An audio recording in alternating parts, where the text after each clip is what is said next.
2 நாள் சர்க்கரை சாப்பிடாம இருக்கணும் அப்படின்னு நினைக்கிறேன். 3வது நாள் அந்த இனிப்ப நான் சாப்பிட்டுறேன். இது எப்படிதான் இந்த பழக்கத்த மாத்துறதுன்னே எனக்கு புரியல அப்படின்னு புலம்புறீங்களா? உங்களுக்கு தான் இந்த வீடியோ. ஹாய், வணக்கம். நான் டாக்டர் இளவரசி, மகப்பேறு மருத்துவர், நியூட்ரிஷன் அப்புறம் வெயிட் லாஸ். இதுல எனக்கு இன்ட்ரெஸ்ட் இருக்கறனால இத பத்தி நிறைய வீடியோஸ் நான் போடுறேன். உணவே சிறந்த மருந்து அப்படின்னு நான் நினைக்கிறேன். நீங்களும் அந்த மாதிரி நினைச்சா என்ன ஃபாலோ பண்ணுங்க. முதல்ல இந்த மாதிரி சர்க்கரை சாப்பிடுற பழக்கத்தை நம்மளால விட முடியல. நமக்கு தான் அந்த வைராக்கியமே இல்ல அப்படின்னு இது உங்களோட தப்பு அப்படின்னு நினைக்கிறத நிப்பாட்டுங்க. ஏன்னா இது உங்களோட தவறே கிடையாது. நம்ம மூளைக்குள்ளார நம்ம உடம்புல என்ன நடக்குது அப்படிங்கிற சயின்ஸ புரிஞ்சுக்கிட்டீங்கன்னா ரொம்ப சிம்பிளா இந்த பழக்கத்துல இருந்து நம்மளால வெளியே வர முடியும். எந்த நேரத்துல நம்ம இந்த மாதிரி சர்க்கரைக்கு ரொம்ப ஈர்க்கப்படுறோம், ரொம்ப அடிமையாகிறோம் அப்படிங்கிறதுக்கு ஒரு ஸ்டடி பண்ணாங்க. இதுல ஒரு சில பேரை பிரெயின் எம்ஆர்ஐ ஸ்கேன் பண்ணிக்கிட்டு அவங்களுக்கு ஸ்கிரீன்ல வந்து சில உணவுகளை காமிச்சாங்க. அதாவது நல்ல ஜங்க் ஃபுட்டு, நல்ல மாவுச்சத்து நிறைஞ்சது, சர்க்கரை உணவுகள் மாதிரி சில உணவுகள் அவங்களுக்கு காமிச்சாங்க. இதுல எந்த உணவு உங்களுக்கு இப்ப உடனடியா சாப்பிடணும் போல இருக்கு, அது 1ல இருந்து 10 வரைக்கும் சொல்லுங்க அப்படின்னு சொல்லி கேட்டிருக்காங்க. அதாவது ரொம்ப உடனே எனக்கு சாப்பிடணும் போல இருக்குன்னா 10 அவுட் ஆஃப் 10. இல்ல எனக்கு அப்படி ஒன்றும் இப்ப இதை சாப்பிடணும்னு தோணல அப்படிங்கிறப்ப 2 அவுட் ஆஃப் 10, 3 அவுட் ஆஃப் 10 அந்த மாதிரி அவங்கள மார்க் போட வச்சாங்க. இந்த ஸ்டடியில லோ பிளட் சுகர், அதாவது ரத்தத்துல யாருக்கு சர்க்கரையினோட அளவு ரொம்ப கம்மியா இருக்கோ அவங்க இம்மிடியட்டா அந்த சர்க்கரை உணவை சாப்பிடணும் அப்படிங்கிற அந்த ஏக்கமும் வெறியும் அதிகமா இருந்தது. இதுவே சர்க்கரை அளவு நார்மலா ஸ்டெடியா இருந்தது அப்படிங்கிறவங்களுக்கு ரொம்ப ஒண்ணும் இந்த சர்க்கரை உணவு சாப்பிடணும், இம்மிடியட்டா எனக்கு சாப்பிடணும் அப்படிங்கிற நாட்டம் இல்ல. இந்த ஸ்டடி மூலமா நம்ம என்ன தெரிஞ்சுக்கணும் அப்படின்னா, நம்ம உடம்புல லோ சுகர் ஆகுது, ரொம்ப சுகர் கிராஷ் ஆகுது, பிளட் சுகர், அந்த சமயத்துல நம்ம உடம்பு நம்ம மூளை சுகரை தேடு, சுகர் வேணும் அப்படின்னு கிரேவிங் சென்டர் அப்படின்னு மூளையில இருக்கு. அதாவது நம்மளோட கிரேவிங்ஸை தூண்டக்கூடிய இடம். அந்த இடத்த வந்து அதிகமா ஆக்டிவேட் பண்ணிடுது. இந்த ஸ்டடி மூலமா நம்ம என்ன தெரிஞ்சுக்கணும் அப்படின்னா, நம்ம உடம்புல லோ சுகர் ஆகுது, ரொம்ப சுகர் கிராஷ் ஆகுது, பிளட் சுகர், அந்த சமயத்துல நம்ம உடனடியா பக்கத்துல இருக்கிற சாக்லேட் இல்ல ஏதோ ஒரு குக்கி, பிஸ்கெட், இல்ல சக்கரை போட்டு காஃபி, டீ இப்படி எதையாவது ஒண்ணு குடிக்கணும் அப்படின்னு நம்மளுக்கு தோணுது. சோ இந்த கிரேவிங் சென்டரை நம்ம ஆஃப் பண்ணணும், ஆக்டிவேட் பண்ணக்கூடாது அப்படின்னா என்ன பண்ணணும் அப்படின்னு தெரிஞ்சுக்கலாம். ஓகே, சோ நம்ம பிளட் சுகர் ஸ்டெடியா இருக்கணும், ரொம்ப லோவா போயிடக்கூடாது. இதுதான் நம்ம கவனிச்சுக்கணும். பொதுவா காலையில எந்திரிச்சு நம்ம வந்து சாப்பிடுறோம் அப்படின்னா என்ன சாப்பிடுவோம் நம்ம ஜென்ரலா? சில பேர் வந்து இட்லி, தோசை, சப்பாத்தி இந்த மாதிரி நம்ம சாப்பிடுவோம். இப்பெல்லாம் மேலை நாட்டை பார்த்து இந்த மாதிரி ஒரு பழக்கம் வந்திருக்கு இல்லையா? சிரியல் சாப்பிடுறது, அதாவது ஒரு கப்புல வந்து அந்த மாதிரி சாக்கோஸ், கார்ன்ஃபிளேக்ஸ், அதுல வந்து பால் ஊத்தி சாப்பிடுறேன், இந்த மாதிரி ஒரு பழக்கம் வந்திருக்கு. இந்த மாதிரி சிம்பிள் கார்போஹைட்ரேட்ஸ் இதை வந்து நம்மளோட முதல் உணவா காலையில எடுக்கும் பொழுது, காலையிலயோ இல்ல 16:8 ஃபாஸ்டிங் நான் பண்றேன் மேடம், என்னோட முதல் உணவு வந்து நான் லேட்டா தான் சாப்பிடுவேன், 11, 12 மணிக்கு தான் சாப்பிடுவேன் அப்படிங்கும் பொழுதுமே இந்த மாதிரி சிம்பிள் கார்போஹைட்ரேட்ஸ் மட்டுமே நீங்க சாப்பிட்டீங்க அப்படின்னா இது உடனடியா செரிச்சு நம்ம உடம்புல ரத்தத்துல சர்க்கரையா மாறிடும். ரத்தத்துல சர்க்கரையா மாறுறதோட வேகம் ரொம்ப அதிகமா இருக்கும். அது எந்த அளவுக்கு வேகமா ஏறுதோ அந்த அளவுக்கு இன்சுலினும் வேகமா ஏறும்.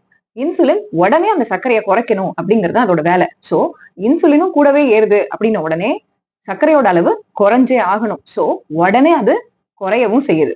சோ நம்மளோட ரத்தத்துல உள்ள சுகர் அளவை பாக்குறோம் அப்படின்னா அது ஒரு மவுண்டன், அதாவது மலை உச்சி மாதிரி இருக்கு. சுகர் ஏறுது, சல்லுன்னு இறங்குது, இப்படி ஸ்டெடியா ஒரு பிளாட்டூ மாதிரி போகல. அப்போ இந்த மாதிரி சர்க்கரை ஏறுது உடனே இறங்குது அப்படிங்கிறப்போ அந்த உடனே வர இறக்கத்துல ஒரு 2 மணி நேரம் கழிச்சு திரும்பவும் நம்மளுக்கு பசி வருது.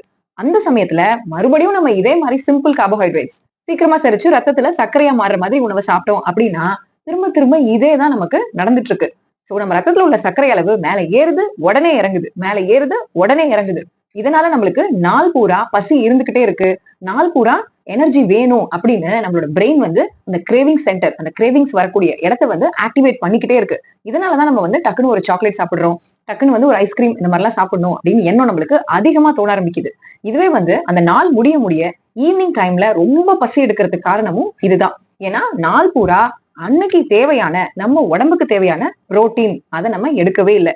இந்த மாதிரி சிம்பிள் கார்போஹைட்ரேட்ஸ் எடுத்துக்கிட்டே இருக்கிறதுனால நம்ம உடம்புக்கு தேவையான புரோட்டீன் கிடைக்கிற வரைக்கும் நம்மளோட பிரெயின் வந்து நம்மள கிரேவிங்ஸை தூண்டிக்கிட்டே இருக்கும். போய் சாப்பிடு சாப்பிடு சாப்பிடுன்னு தூண்டிட்டே இருக்கும். நாம ஈஸியா கிடைக்கக்கூடிய இந்த மாதிரி சர்க்கரை உணவு, மாவுச்சத்து அதிகமா இருக்கிற உணவை தான் சாப்பிட்டுக்கிட்டே இருப்போம். சரி, இப்போ இதுக்கு சொல்யூஷன் என்ன?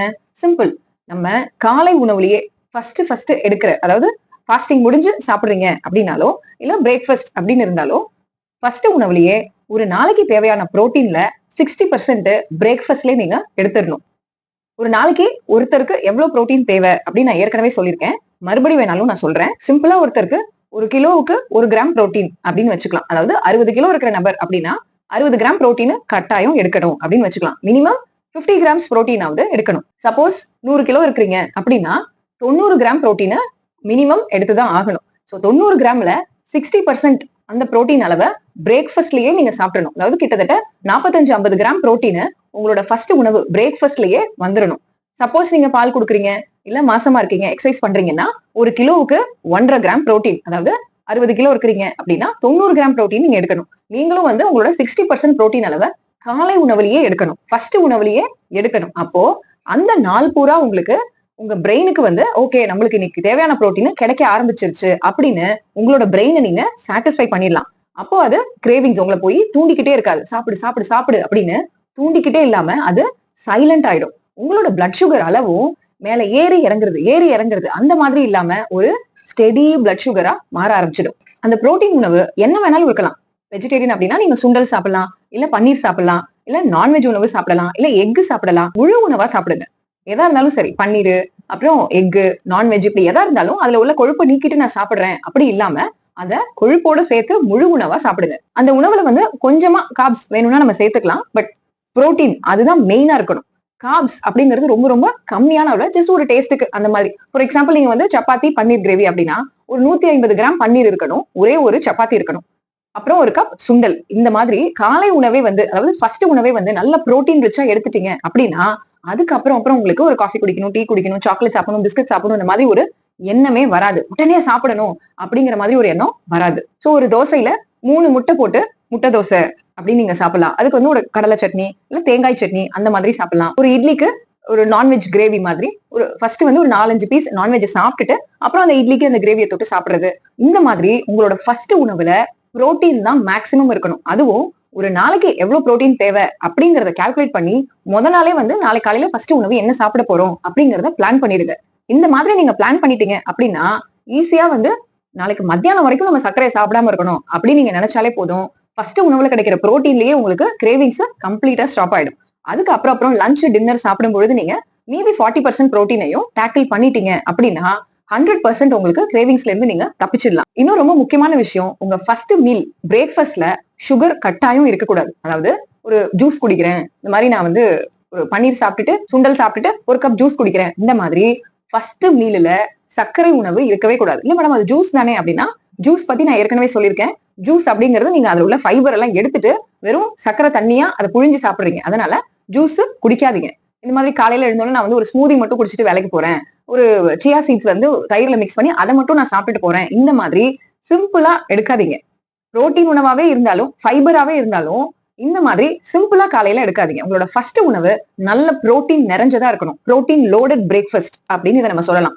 அந்த மாதிரி இருந்தது அப்படின்னா உங்களோட கிரேவிங்ஸை ஈஸியா நீங்க கண்ட்ரோல் பண்ணலாம். ஜூஸ் அந்த மாதிரி குடிக்கிறதுக்கு பதில் நீங்க வந்து ஒரு முழு பழமா சாப்பிடலாம், ஒரு கொய்யா சாப்பிடலாம், அப்படி இல்லைன்னா ஒரு பப்பாயால ஒரு 4-5 ஸ்லைஸ் சாப்பிடலாம், இல்ல வாட்டர்மெலன் 4-5 ஸ்லைஸ் சாப்பிடலாம், பெர்ரிஸ் அந்த மாதிரி ஸ்ட்ராபெரி ப்ளூபெரி அந்த மாதிரி சாப்பிடுவீங்க அப்படின்னா அந்த மாதிரி சாப்பிடலாம். சோ முழு பழங்களா சாப்பிடுங்க. ஜூஸாவோ இல்ல வேற சர்க்கரை போட்டு டீ காஃபி குடிக்கிறது அந்த மாதிரி உங்களோட ஃபர்ஸ்ட் உணவு சர்க்கரை இருக்கக்கூடாது.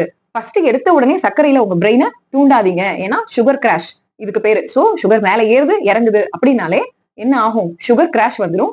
சுகர் கிராஷ் வந்தது அப்படின்னா ஆட்டோமேட்டிக்கா உங்களால சுகர் கிரேவிங்ஸை கண்ட்ரோல் பண்ண முடியாது. சோ ஃபர்ஸ்ட் மீல் அதை ஞாபகம் வச்சுக்கோங்க, அது புரோட்டீன் ரிச்சா இருக்கணும். அடுத்தது ஸ்வீட் ஸ்நாக் அந்த மாதிரி சாப்பிடுறதையும் நிறுத்துங்க. அதாவது காலையில உணவு சாப்பிட்டுட்டோம், இப்ப இடையில ஸ்நாக்குக்கு வந்து ஏதாவது நம்ம ஒரு ஸ்வீட் சாப்பிடலாம், ஒரு டோனட் சாப்பிடலாம், ஒரு பஃப் சாப்பிடலாம், அந்த மாதிரி ஸ்வீட் ஸ்நாக்கா சாப்பிடாதீங்க. உங்களுக்கு ஸ்வீட் சாப்பிடணும், எங்கேயாவது வெளியில போறீங்க, ஃப்ரெண்ட்ஸோட போறீங்க, அப்போ வந்து நம்ம அவாய்ட் பண்ண முடியாது, சாப்பிட்டுதான் ஆகணும் அப்படின்னா கூட ஸ்வீட்டை வந்து ஒரு டெசர்ட்டா மாத்துங்க. டெசர்ட் அப்படின்னா ஒரு உணவு சாப்பிட்டு ஃபைனலா சாப்பிடுங்க. அந்த ஸ்வீட்டை மட்டுமே ஒரு மீலா சாப்பிடாதீங்க. ஸோ திரும்பியும் இந்த மாதிரி சுகர் கிராஷ் வரும். சப்போஸ் நீங்க வெளியில போறீங்க அப்படின்னா உங்களுக்கு போற இடத்துல வந்து எனக்கு அவ்வளவு புரோட்டீன் கிடைக்காது அப்படின்னா போறதுக்கு முன்னாடியே நீங்க ஒரு கப் வேர்க்கடலை சுண்டல் அந்த மாதிரி சாப்பிட்டு போயிடலாம், இல்ல வறுத்த வேர்க்கடலை சாப்பிட்டு போயிடலாம் ஒரு கப். அப்படி இல்லைன்னா ஒரு 3 முட்டையை போட்டு ஆம்லெட் சாப்பிட்டுட்டு போயிடலாம், இல்ல வீட்டுல சிக்கன் இருக்கு செஞ்சிருக்காங்கன்னா அதை சாப்பிட்டுட்டு உங்க வயிறுல புரோட்டீன் இருக்கணும். அதோட வெளியில போறீங்க அப்படின்னா ஒரு கல்யாணத்துக்கே போறீங்க, அங்க வந்து வெஜிடேரியன் வைக்கிறாங்க அப்படின்னா அங்க உள்ள ஃபைபரை சாப்பிடுங்க. எடுத்த உடனே அந்த இலையில இருக்கிற ஸ்வீட்டை தொடாதீங்க. ஃபர்ஸ்ட் அங்க உள்ள ஃபைபரை சாப்பிடுங்க. வீட்லயே புரோட்டீன் சாப்பிட்டுட்டீங்க, அங்க போய் ஃபைபரை ஃபர்ஸ்ட் சாப்பிடுங்க. அதுக்கப்புறம் ஃபைனலா அந்த ஸ்வீட்டுக்கு வாங்க. இந்த மாதிரி பண்ணுனீங்க அப்படின்னாலும் அந்த சுகர் கிராஷ் வராம நம்மளால தடுக்க முடியும். அங்கேயும் போய் எடுத்த உடனே சர்க்கரை உணவு முதல்ல சாப்பிடுறோம், சர்க்கரை நிறைஞ்சு ஒரு பாதாம் பாலை எடுத்த உடனே குடிக்கிறோம், இல்ல நாங்க வெல்கம் ட்ரிங்க்னு ஒண்ணு கொடுக்குறாங்க அதை எடுத்த உடனே குடிக்கிறோம் அப்படின்னா திரும்ப நம்மளுக்கு சுகர் கிராஷ் வரும். அப்புறம் அங்க சாப்பாடு போடும்போது பயங்கரமா வெட்டிடுவோம். சோ அந்த மீன்லயும் வந்து இந்த ஆர்டர்ல போங்க.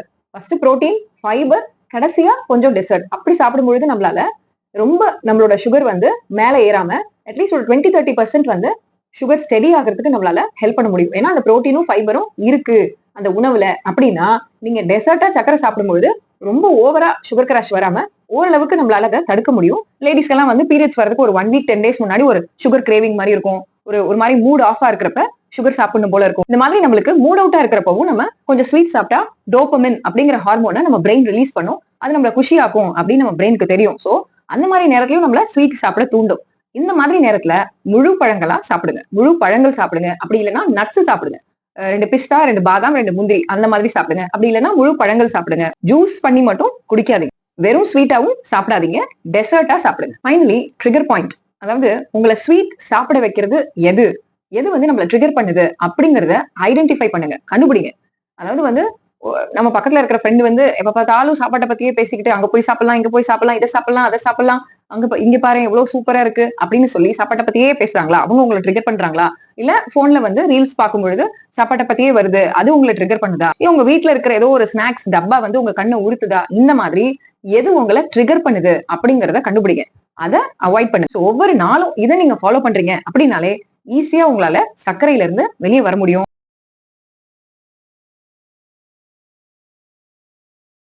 நம்ம பிரெயினை இந்த மாதிரி ட்ரிக் பண்ணி நம்ம ஜெயிச்சிடலாம். Okay, all the best.